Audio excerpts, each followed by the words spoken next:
good to go. Hello. So glad you could attend this educational in-service on clinical documentation, regulatory, and quality recommendations. I'm Linda Kritikos, and I am providing this in-service to you from my vast experience and diverse experience within both home health and home care.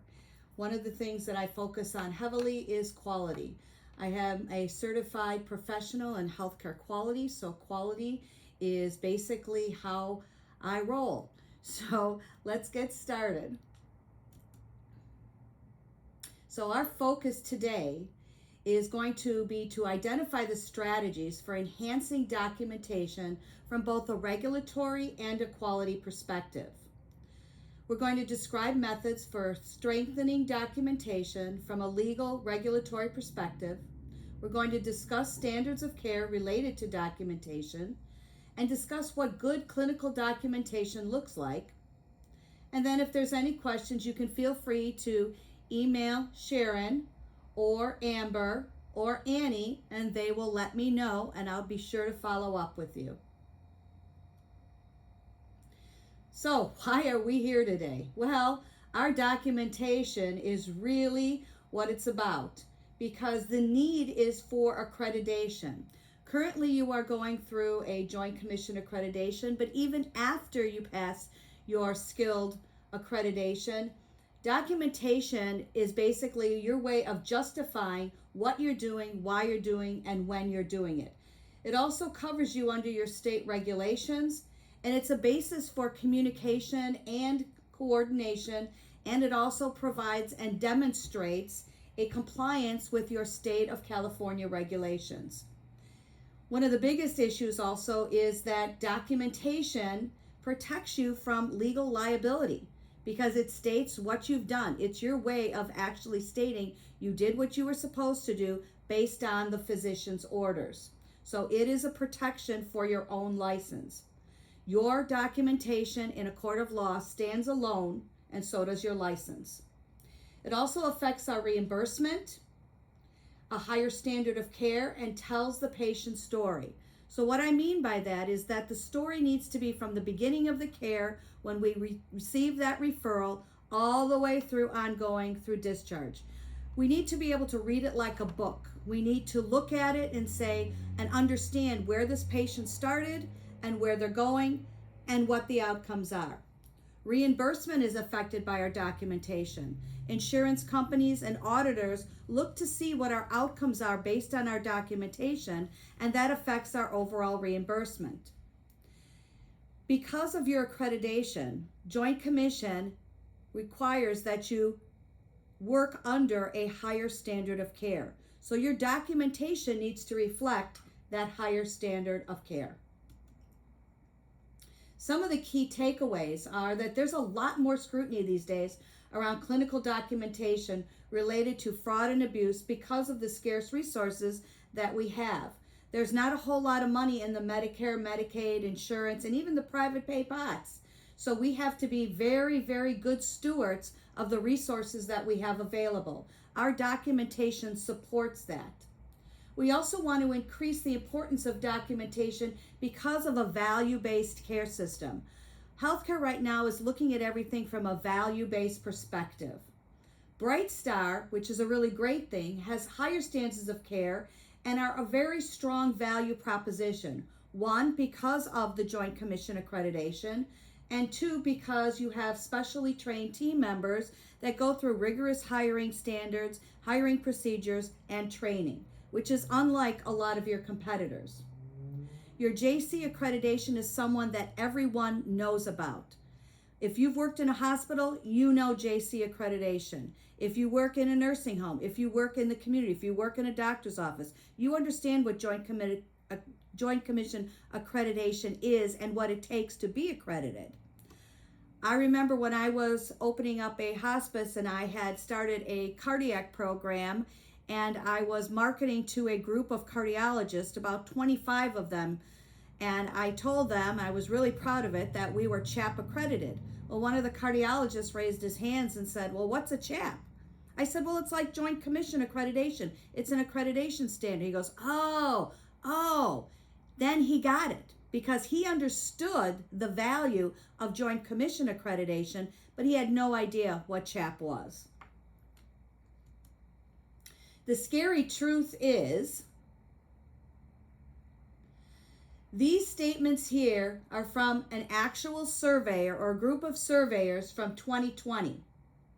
These statements are actual things that they've pulled from patients' charts that were written by clinicians, registered nurses, and licensed practical nurses.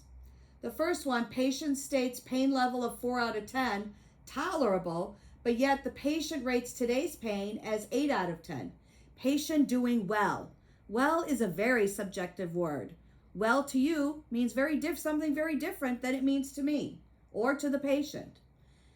Again, the plan was for the skilled nursing visit to be next week as per the plan of care.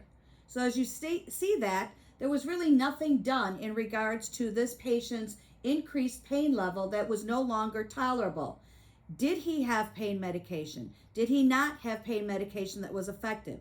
Did we not call the doctor? Why didn't we call the doctor? Why was our plan that we were just going to see him next week?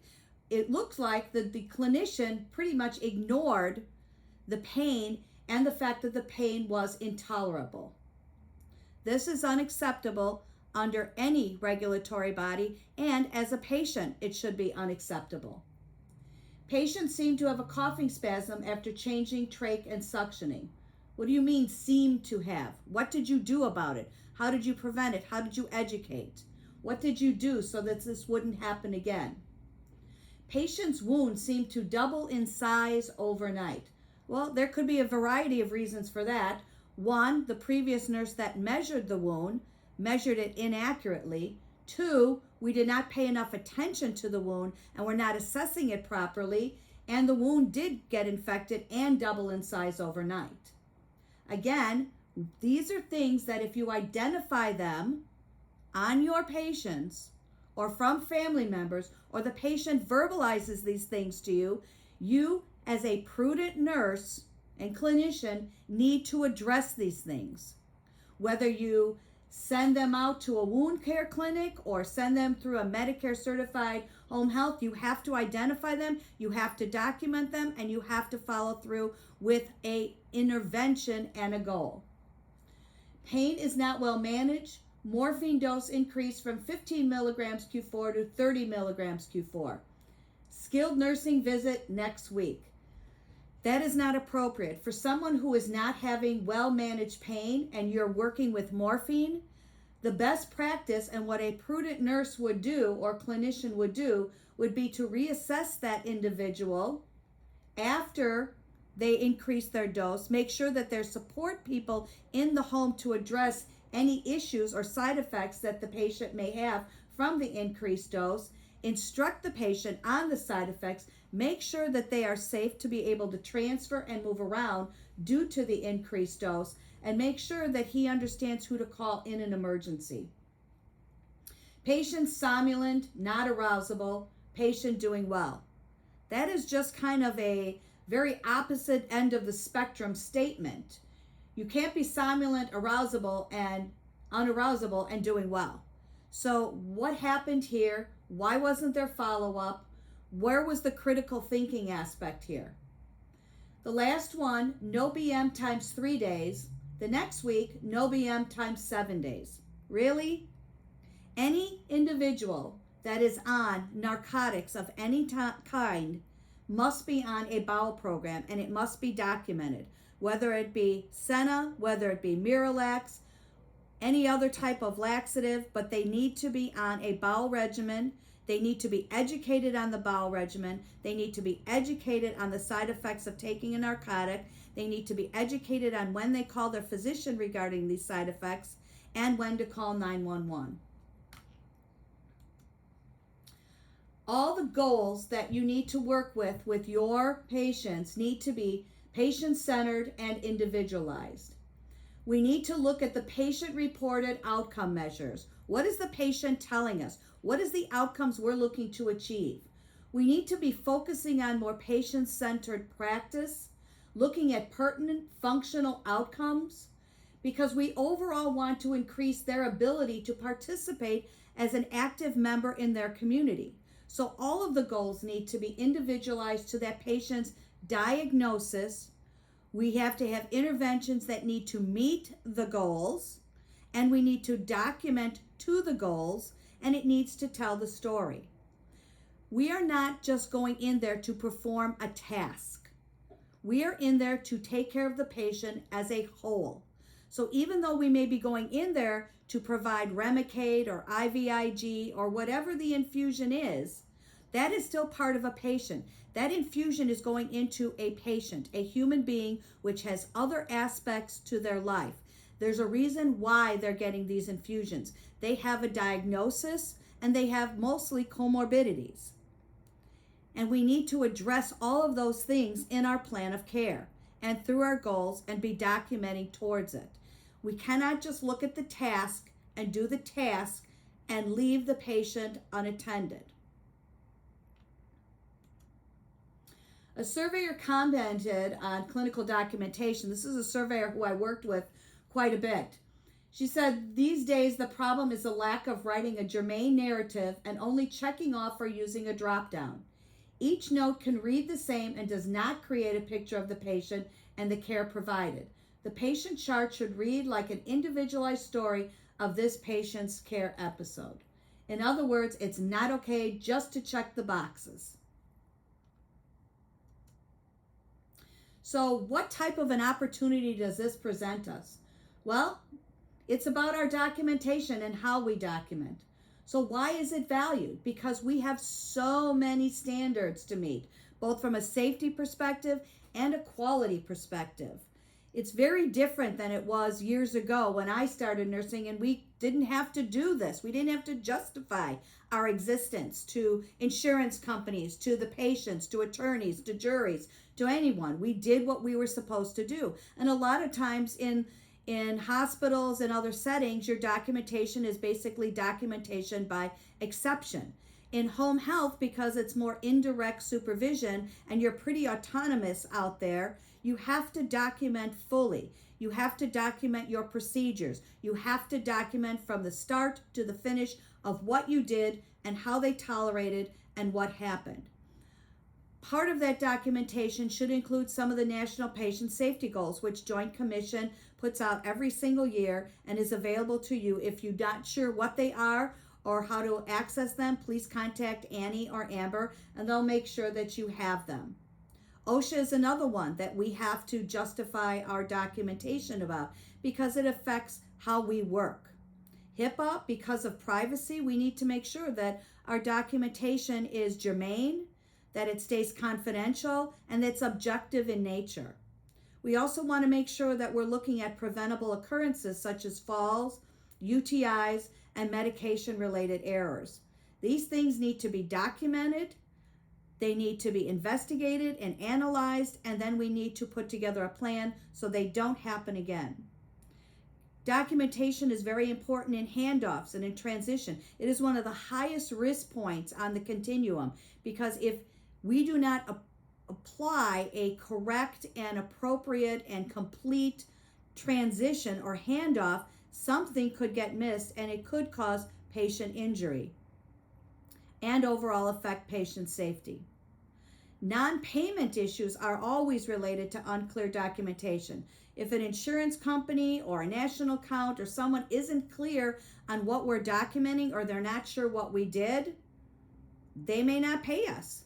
And there could be financial penalties and less robust rewards overall, along with the fact that we're providing poor customer satisfaction because we haven't documented fully what we've done, so we haven't justified why we've been there, and we haven't provided good customer care and coordination, and it also affects our outcomes of care.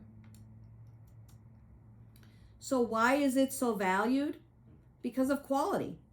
Healthcare is getting to where only quality is paid for. So quality care is paid for. If you think about it, when you go out onto any one of a website, if you're going to look at care for yourself, a loved one, a family member, you can go out onto Hospital Compare, Home Health Compare, and look at their star ratings, look at their scores under their CAP surveys, And you can decide then what type of quality care you want to receive.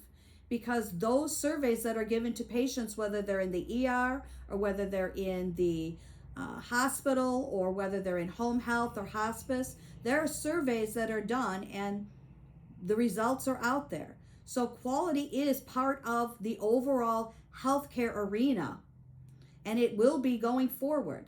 So the question that we have, even though we are not a hospital and we are not a Medicare entity, we are still a provider of skilled care. So the question becomes, what did I do on this visit that improved my patient's outcomes? How did I improve these outcomes?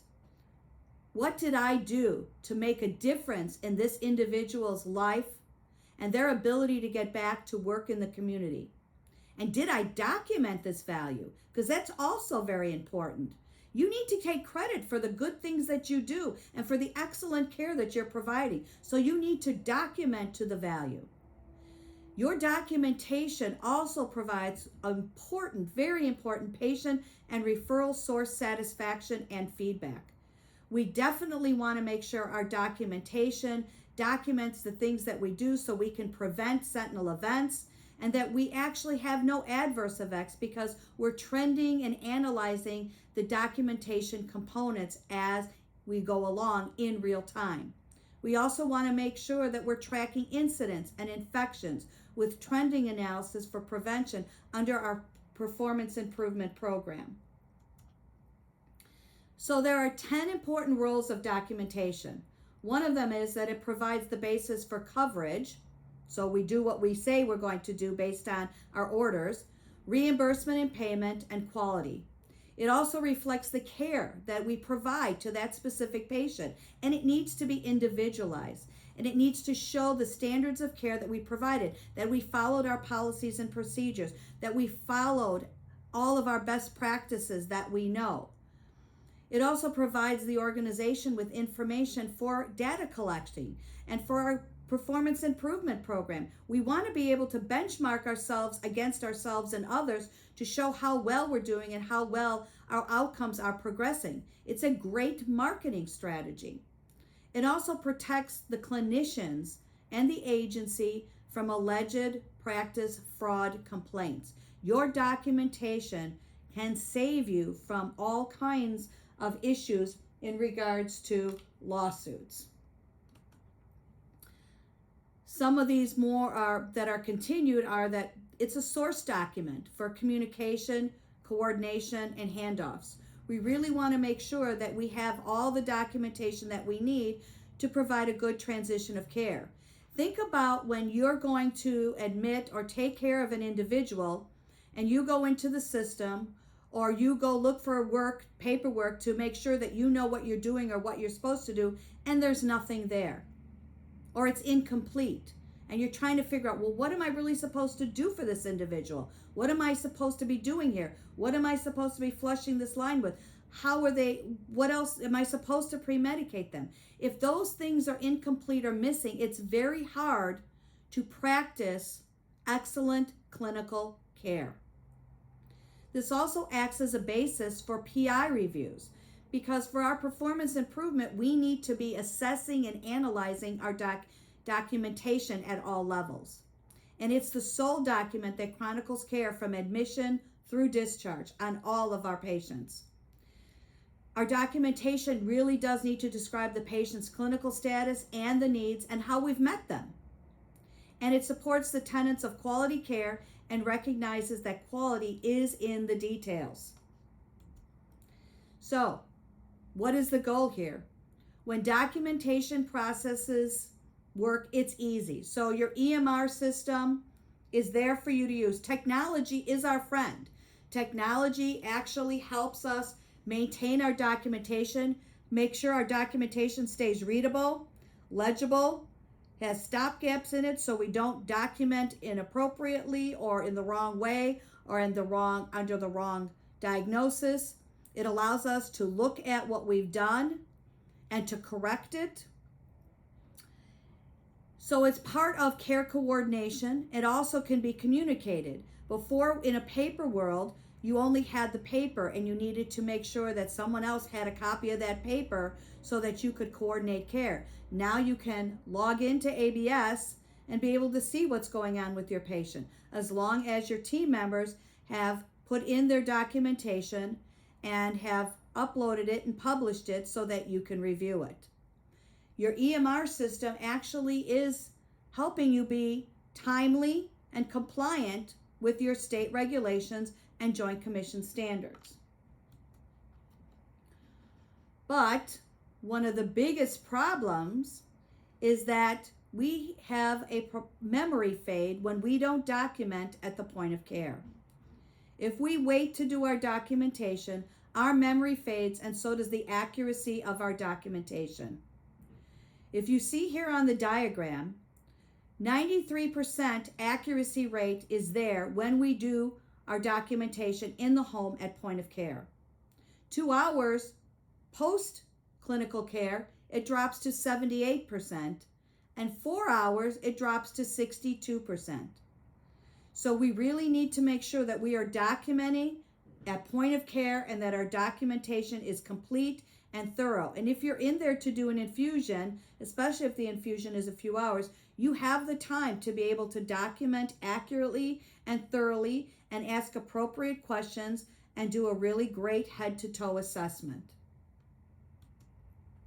So things to avoid with this is to make sure that there's no information missing and that our data is always complete, and we never want our documentation to be delayed because we want to be able to bill timely.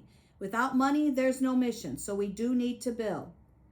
And please understand that your plan of care is the driver. It is your orders for the next 60 days unless there is another order that comes in that supersedes something in Section 21 of that order. So you want to make sure that you are strictly following that plan of care, because if you don't, it may reflect poor patient care from a surveyor perspective, poor communication, or no evidence of care coordination. And also, one thing you need to remember is notes from different clinicians looks like they are caring for different patients with no congruency if you are not reviewing the plan of care prior to seeing that patient or reviewing the past clinical notes from that patient so that you have an understanding of what's been done.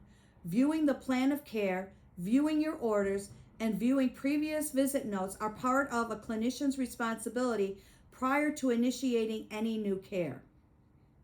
Because if we don't do it, it does give us the appearance that care is substandard if one clinician is documenting one thing and another clinician is documenting something different, and neither one of them are documenting to the orders. So who else reviews your documentation? Well, you have team members, physicians, managers. You have him. He wants to see your medical record. But overall, there are a lot of people that actually want and can, and possibly in the future, review your medical record.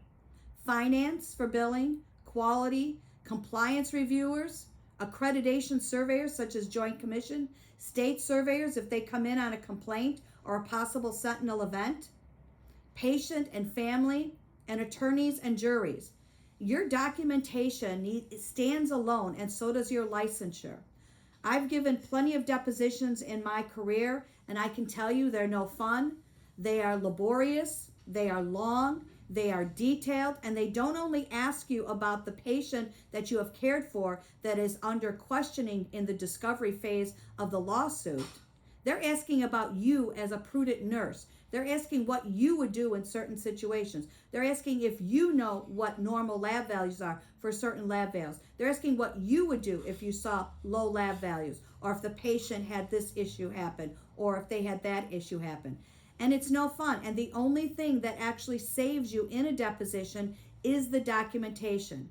And usually by the time a lawsuit gets to deposition, it's 3 or 4 years later. So unless your documentation is clear and concise, you are not going to remember what you did on March 19th, 2017, or whatever date it is.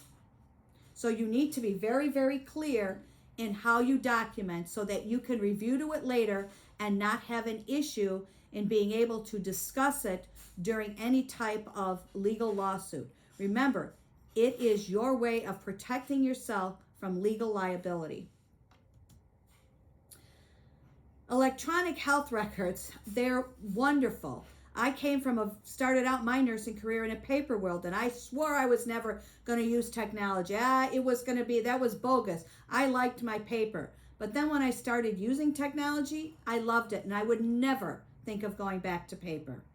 Technology has really helped streamline and improve the quality and the continuity and the compliance of our documentation, because you are what you document.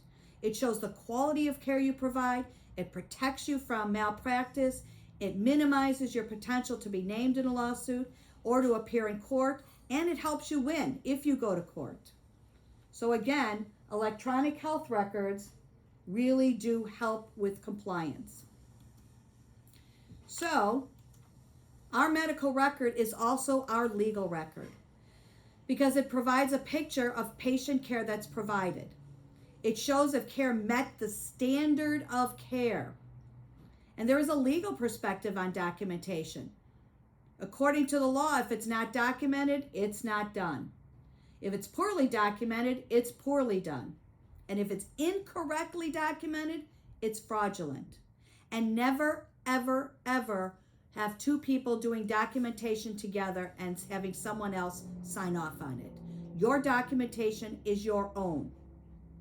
So if two of you were together doing a joint visit, or someone was shadowing and they said, oh, you do this and then I'll do this, and then one of you signs off on it, that person who's signing off on it is accepting this other person's assessment. And that may not hold true in the future. So you need to only do your documentation and only sign your name to your documentation. So what is a standard of care? Well, a standard of care is what a reasonably prudent nurse would do under similar circumstances, and that's considered as accepted and reasonable under the circumstances. So if the standard of care is to insert a peripheral IV using gloves or wearing gloves, then that's what is considered reasonably prudent and accepted as reasonable under the circumstances. So what is reasonable? It's the degree of skill, care, and judgment used by an ordinary prudent nurse under similar circumstances. So you will always be asked, what is the standard of care and what is reasonable? And you should always ask yourself that. Am I providing an excellent standard of care? And is the degree of skill and care being done reasonable? So under the American Nurses Association Principles for Documentation, our documentation needs to reflect the nursing process. It has to include the assessment, interventions, and evaluation of care. It needs to be accurate, concise, not fluff, and not subjective.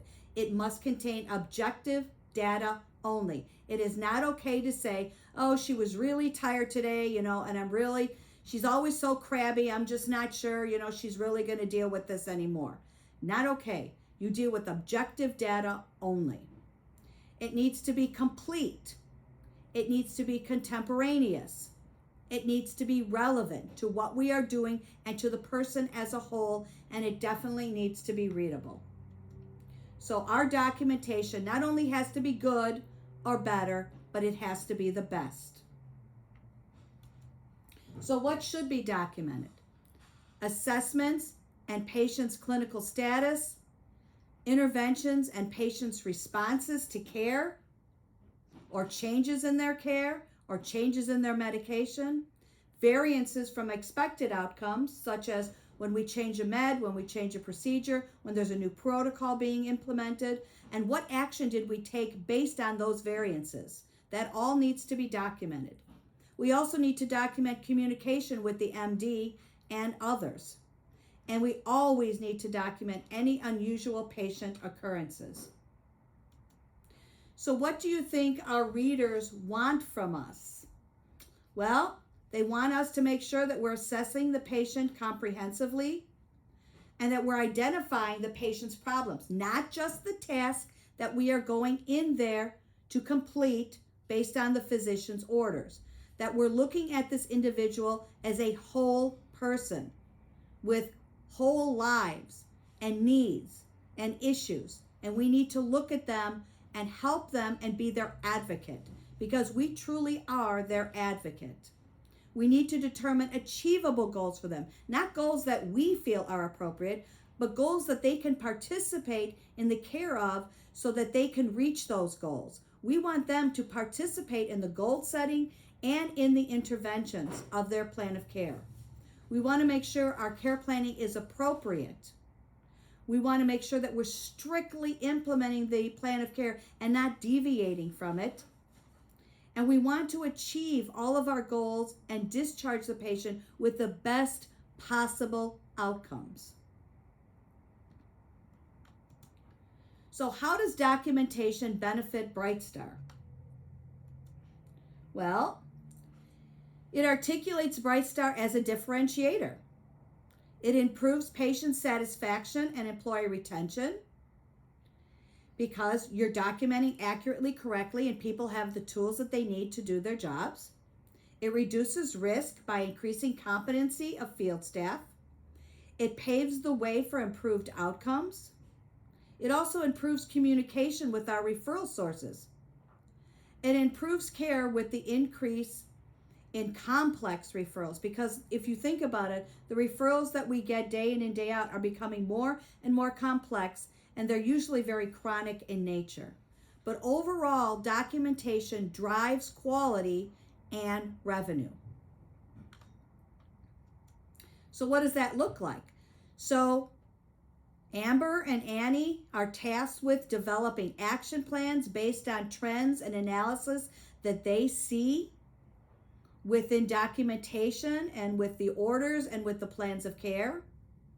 So once they develop an action plan, usually the first thing that happens after that is clinical education, so that you're aware of the trends, you're aware of the issues, so that you can work together as a team to support each other and improve on your outcomes.